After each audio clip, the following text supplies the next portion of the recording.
Olá, pessoal, tudo bem com vocês? Eu sou a professora Nara Caroline, do canal Mátina.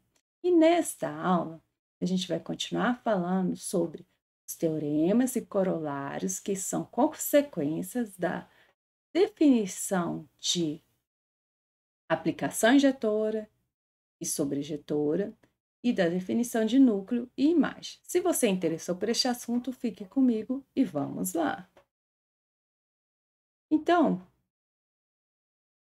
nosso primeiro teorema é o seguinte.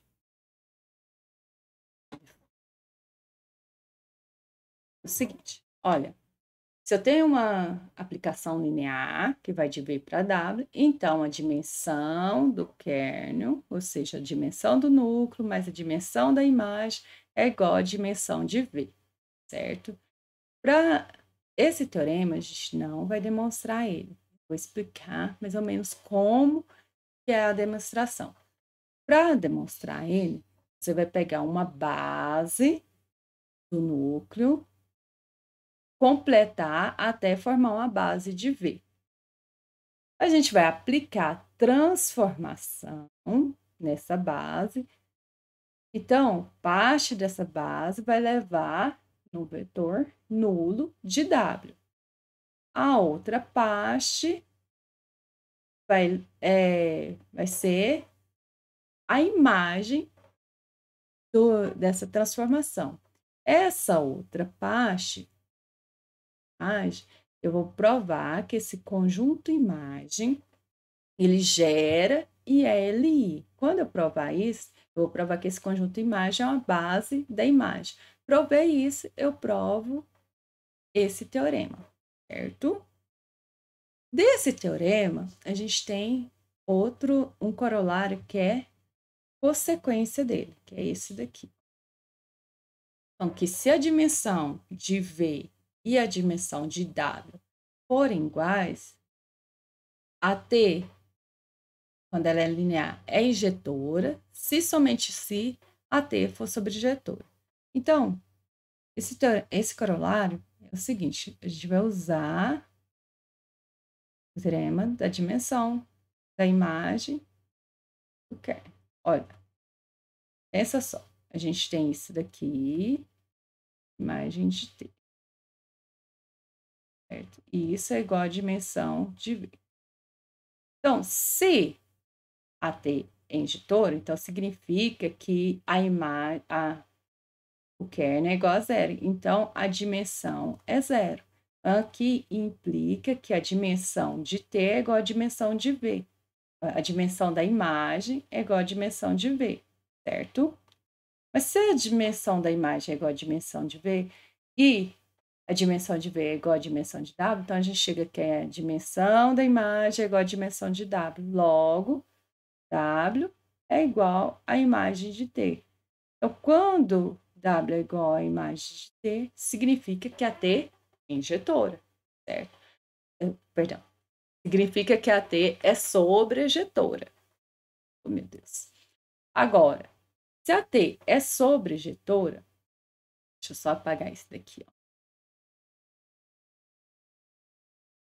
Funciona, né?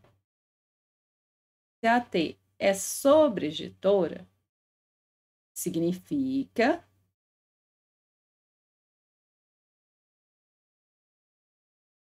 Opa, eu quero pegar a caneta. Significa que a dimensão da imagem é igual à dimensão de W, certo? Ou seja, que a imagem é igual a W. Mas então,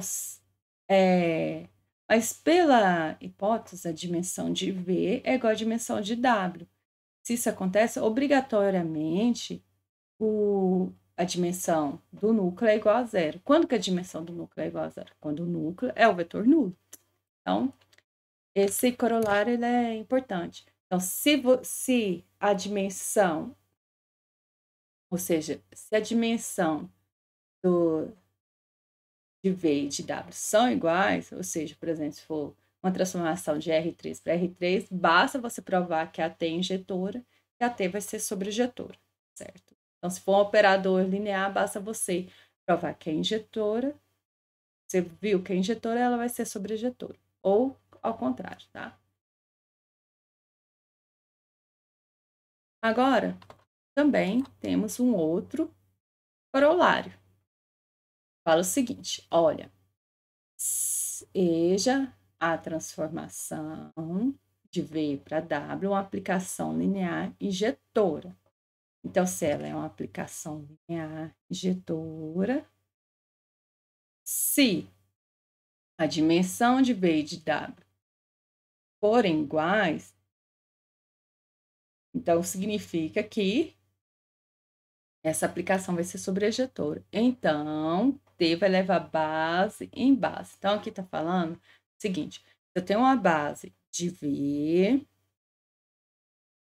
o que o corolário está dizendo? Se eu tenho uma base de V, significa que a imagem dessa base vai ser uma imagem de W. Isso só vai acontecer se a dimensão de V for igual à dimensão de W. E se a aplicação for injetora. Tinho? Então, para entender melhor esses teoremas, usando esses teoremas corolário e a definição de núcleo, imagem e definição de injetor e sobreinjetor, a gente vai resolver esse exemplo aqui. Então, a gente tem uma transformação e eu quero determinar o núcleo e a imagem dessa transformação. Então, vamos determinar o núcleo e a imagem dessa transformação. Então, para o conjunto de elementos pertencente a um núcleo são todos aqueles onde a transformação leva no vetor nulo. Então, definir o núcleo, primeiro, vamos fazer isso. Eu quero um núcleo, então vou pegar a T e quem a transformação leva no vetor nulo, de R3, certo? Vai de R3 para R3. Então, a T de x, y, z é igual ao vetor nulo. X menos 2y, z, x mais y. Isso é igual ao vetor nulo. Dessa forma, a gente chega aqui.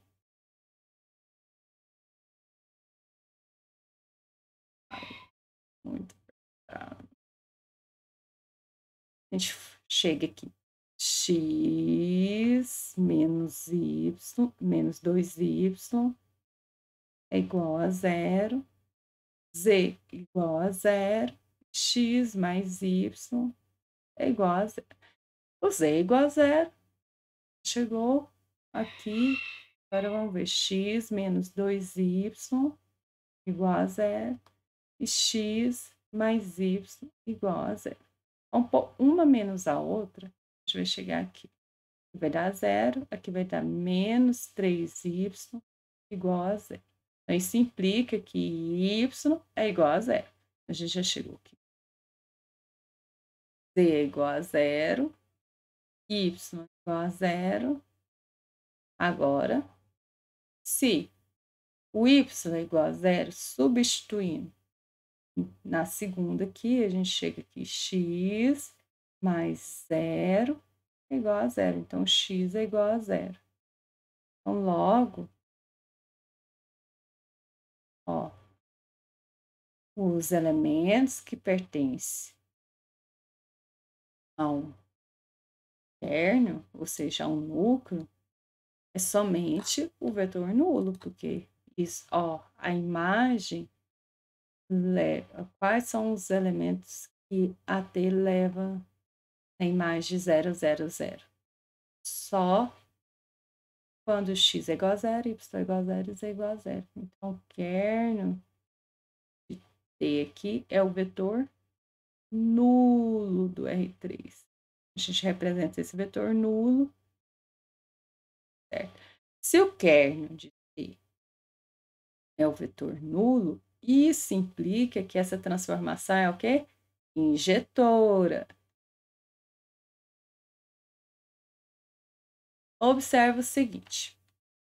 Olha, a dimensão, olha, dimensão, e ó, isso daqui é um operador linear, então a dimensão de V é igual à dimensão de W, certo? Eles são iguais, iguais. Então, a dimensão deles também são iguais. Então, se a dimensão dos dois são iguais e a T é injetora, isso implica que a T vai ser sobrejetora. Implica que a T é sobrejetora. Se a T é sobrejetora, significa que a imagem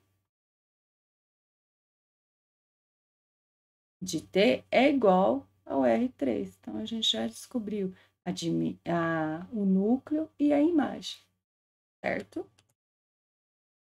Então, essa foi a aula sobre teoremas e corolários, que são consequências da definição de aplicação injetora e sobrejetora e da definição de núcleo e imagem. Então, se você gostou dessa aula, deixe o seu like, não se esqueça de inscrever no canal.